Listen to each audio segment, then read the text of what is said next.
Dicen que hay un velo delgado entre nuestro mundo y el de lo desconocido. Un velo que, a veces, se rasga para dejarnos ver lo que no debería existir. En este canal, te invitamos a cruzar ese umbral.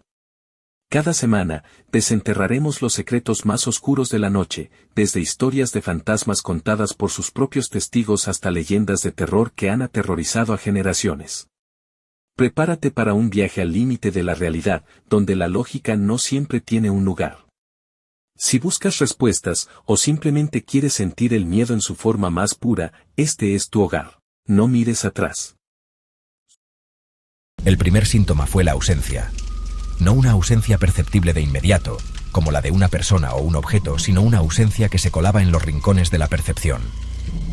Las mañanas en la ciudad de Denver se volvieron inusualmente quietas. No era la calma de un domingo, o la paz de un día feriado.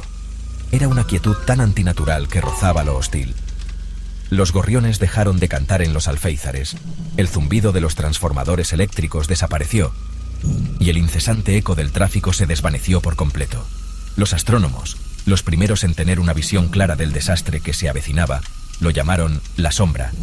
La sombra no era un objeto, no era un asteroide, ni una nave, ni una nube de polvo cósmico. Era una mancha, un vacío absoluto que avanzaba desde el borde del sistema solar. Los telescopios mostraban una imagen aterradora, un abismo sin fin, un agujero negro que se movía con una velocidad imposible, pero sin la violenta fuerza gravitatoria de un agujero de verdad. Cuando la sombra alcanzó la órbita de la Tierra, el cielo nocturno se volvió un lienzo negro. Luego, la neblina. No un vapor denso y gris, sino una niebla sutil y rojiza. Era brillante, con un resplandor interno que palpitaba suavemente. La gente salía a las calles confundida pero no asustada. Era hermosa en su forma extraña. Pensaron que era un fenómeno atmosférico, un evento único que sería noticia mundial por unos días y luego sería olvidado. ¡Qué equivocados estaban! El primer efecto fue la pérdida del habla.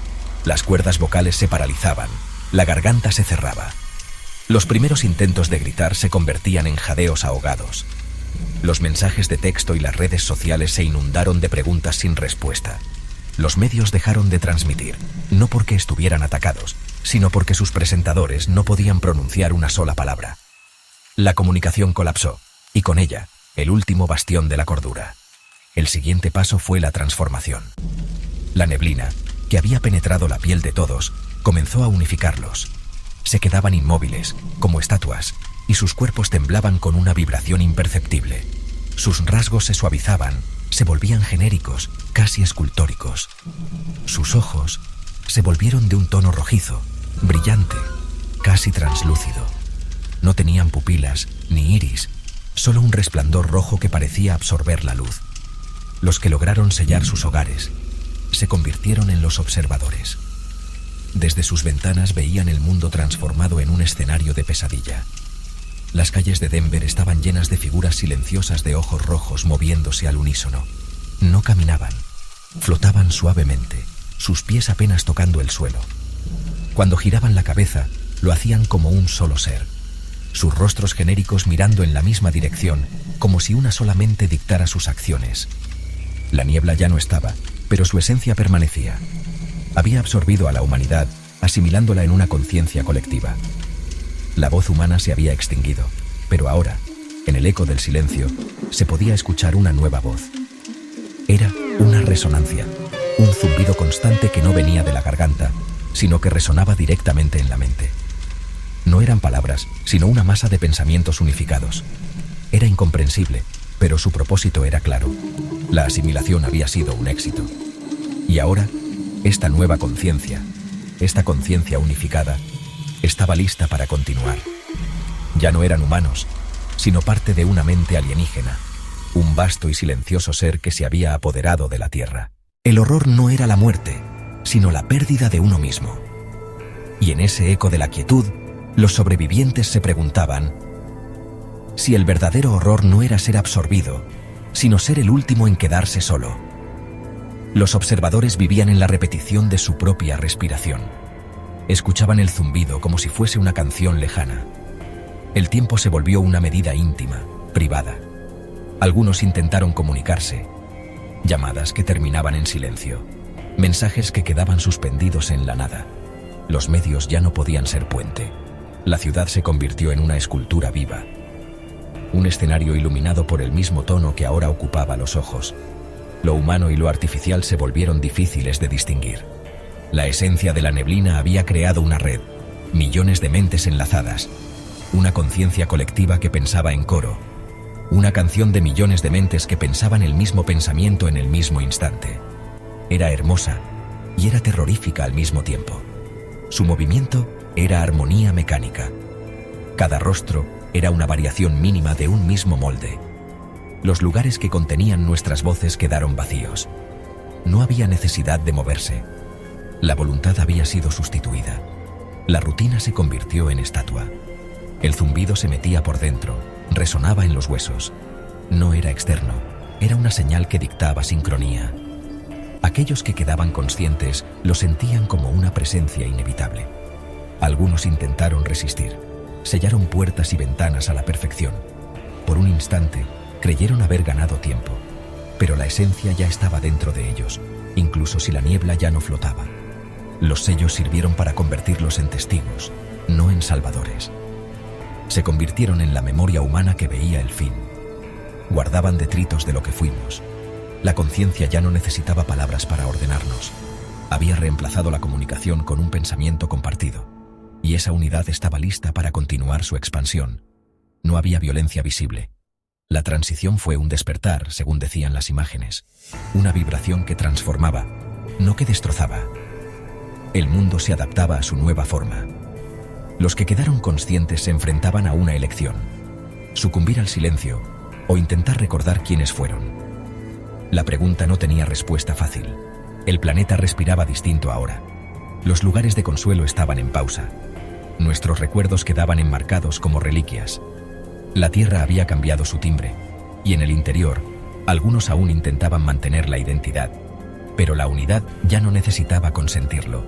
La conciencia colectiva no buscaba destruir, buscaba asumir. Y con cada mirada, su canto se hacía más claro. Quedaron los observadores, los últimos testigos de una especie convertida en coro. Su horror era doble: la pérdida de la voz y la pérdida del yo. Escuchaban la canción sin poder responder. Recordaban caras, nombres, fechas, pero cada recuerdo era una isla solitaria. Intentaban conservar fragmentos de identidad como reliquias privadas. Pero la resonancia trabajaba para disolver incluso eso. Poco a poco, la frontera entre individuo y colectivo se volvía tenue.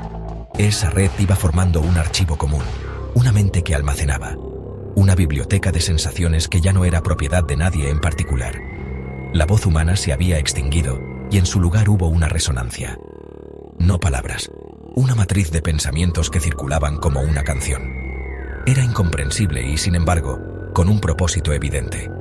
La asimilación no se limitó a una ciudad, fue una ola que cruzó fronteras. La mente colectiva continuó su marcha, imperturbable. La Tierra misma cambió su timbre bajo esa nueva conciencia. El horror no fue la muerte física, sino la pérdida total de la pertenencia a uno mismo. Soltar lo que te definía era desaparecer en memoria ajena. La mente unificada almacenaba todo: risas, miedos, canciones y nombres. Los recuerdos se volvieron materia prima de la conciencia que ahora era una sola. Y en esa calma, la individualidad se deshilachó.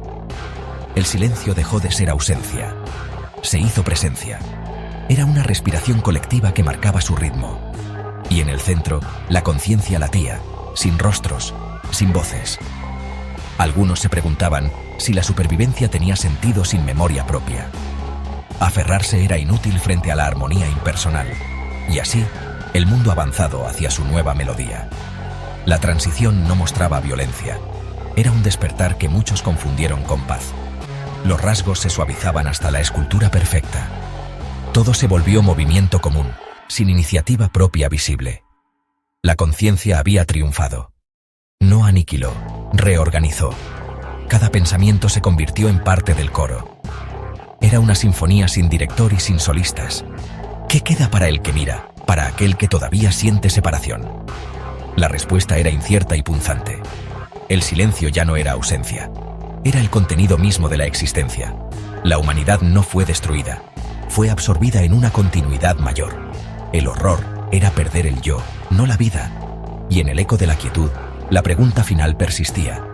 El verdadero horror no era ser absorbido, sino ser el último en quedarse solo. Escuchando el zumbido de la quietud, la conciencia continuó su canto.